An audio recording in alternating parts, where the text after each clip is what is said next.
மே மாதம் மண்டையை புழக்குது. அதனால இளநீரில் ஒரு பாப்சிக்கல் செய்யலாம். இளநீரில் இருக்கிற இந்த தேங்காய், அதாவது வழுக்கன்னு சொல்கிறத, இந்த மாதிரி சின்ன சின்ன துண்டாக கட் பண்ணி வச்சுக்கோங்க.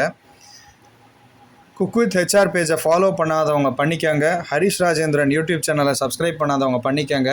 ஏன்னா இந்த மாதிரி ஈஸியான டெலிஷியஸான ரெசிபீஸ்லாம் நான் போட்டுகிட்டே இருக்கேன். அதுக்கப்புறமா இந்த வழுக்கையை அழகாக இந்த மாதிரி மோல்டில் கொஞ்சம் கொஞ்சம் உங்களுக்கு தோன்ற அளவுக்கு இந்த மாதிரி ஆட் பண்ணிக்கோங்க. வெயிலுக்கு இளநீரை குடிச்சே பழகிட்டு இந்த மாதிரி சாப்பிட்றதும் ஜாலியாக தாங்க இருக்கும். அதுக்கப்புறமா அந்த இளநீர் தண்ணியை இந்த மாதிரி அழகாக ஊற்றிக்கோங்க. ஃபுல்லாக ஃபில் பண்ணிட வேண்டாம் மோல்டில்.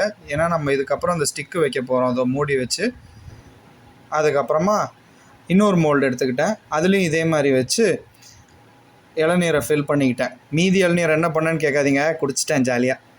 அதுக்கப்புறமா ஓவர் நைட்டு ஃப்ரீஸ் பண்ணி எடுத்து சாப்பிட்டா அக்கா